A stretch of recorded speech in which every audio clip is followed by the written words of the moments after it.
I'm out here fishing this morning, and fishing's been rather slow, guys, so I want to take a second and review the jaw jacker.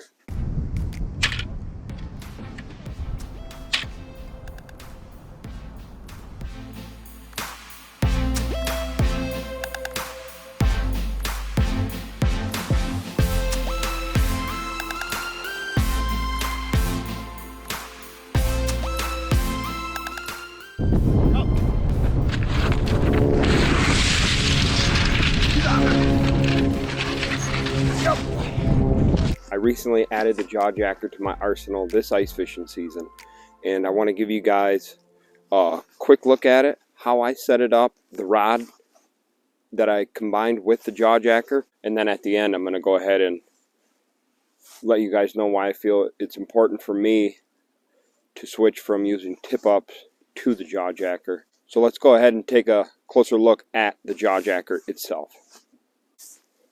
Okay, so this is the jaw jacker fully deployed.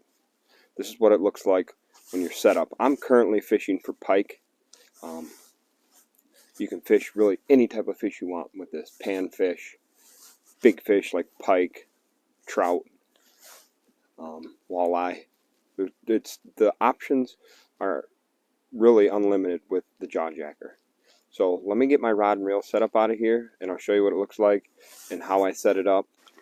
Okay, so out of the package, this is what it's going to look like right here. Nice slim design, real streamlined, and there's really absolutely no assembly required, to be honest. Like I say, it's pretty sweet little slim design here. A little more compact than a tip up, or really comparable, I guess. But first, you got two keeper pins here and here that kind of hold everything together. You pull this front one, that allows this to come out. You pull this top one, this is your rod holder. And then you can set your desired rod length. You have 3 different settings there for the pitch of your rod. You know, you can have it here, here, or here, basically. I always run it right about in the middle. And it's got a little detent there, pops in, ready to go. Now you have numbered settings here, 1 through 7. And there's only one hole right here where that triangle is. That's where you set your adjustment here. There's only one spot to pin it. I've been pinning it at about 6. Gives me the right rod bend for what I'm doing. And there's that. So down here, this is how you deploy your stabilizer legs. Just like that. You can set them like this. You can kick them all the way out like that. However you choose to do it. That's how I do it usually.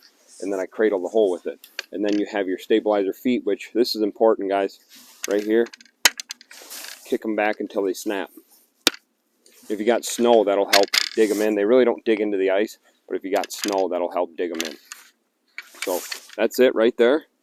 And now I'll just show you how quick and easy it is to break it down.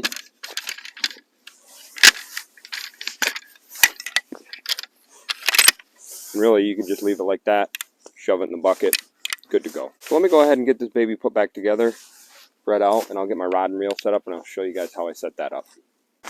Send your bait down the hole. I always have my graph set up there, you know, just so I know how deep I'm going. And you send her down there. And really, guys, it's this simple. I'm going to give you a closer look at the whole trigger mechanism, but it's this simple to set. What happens is, the fish grabs that baby.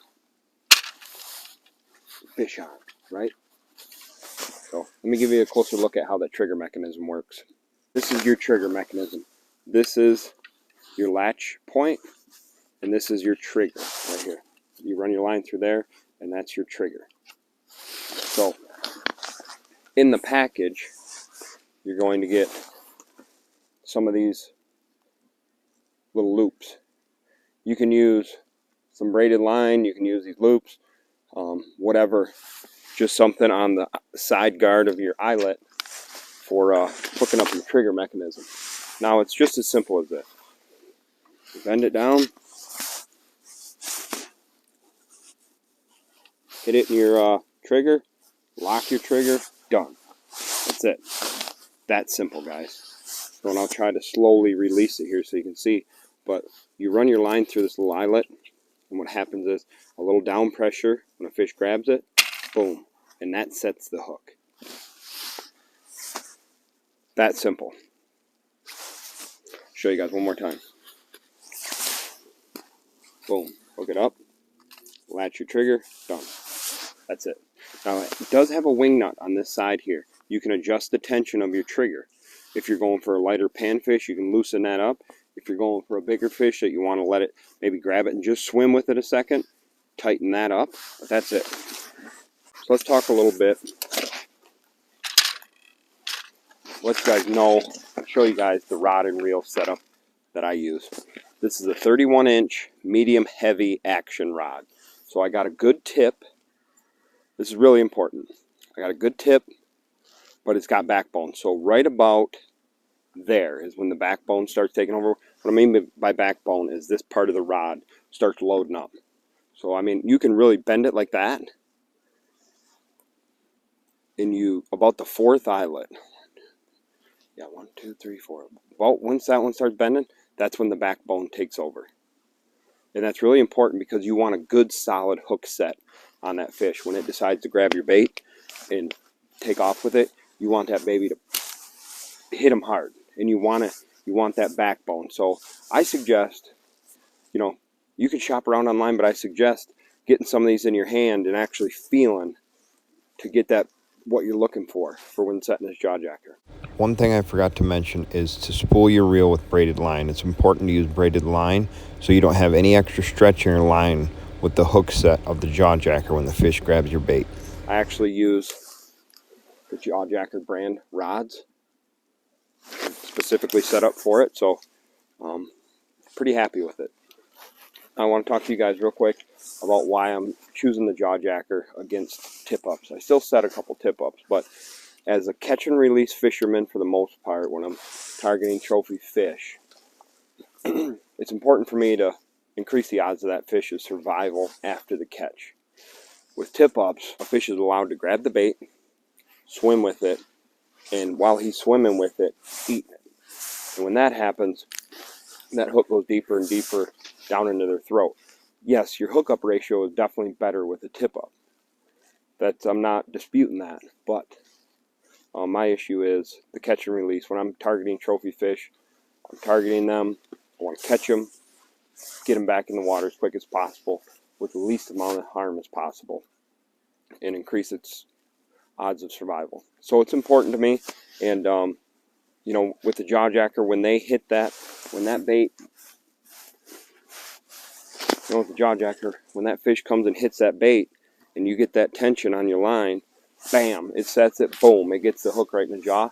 Now, it doesn't necessarily increase your odds. It doesn't really, it's not like cheating. Like, I don't feel like using a jaw jacker increases my odds. Actually, I feel like it decreases your odds as far as fish hookups. But the important thing to me is a successful release on the fish. So, all right, thank you guys for watching this episode, my review on the jaw jacker. You guys are going to be hopefully seeing me put some trophy fish on the ice this year using this baby. I'm super pumped to incorporate it in my arsenal. Today was one of them slow days, guys. That's fishing. I mean, sometimes you hammer them, sometimes it's mediocre, sometimes it's like today and I didn't even catch one. So I hope you guys are enjoying my content, and hopefully soon I'll get another fishing video out for you guys. So thank you guys for watching, and we'll see you on the next one.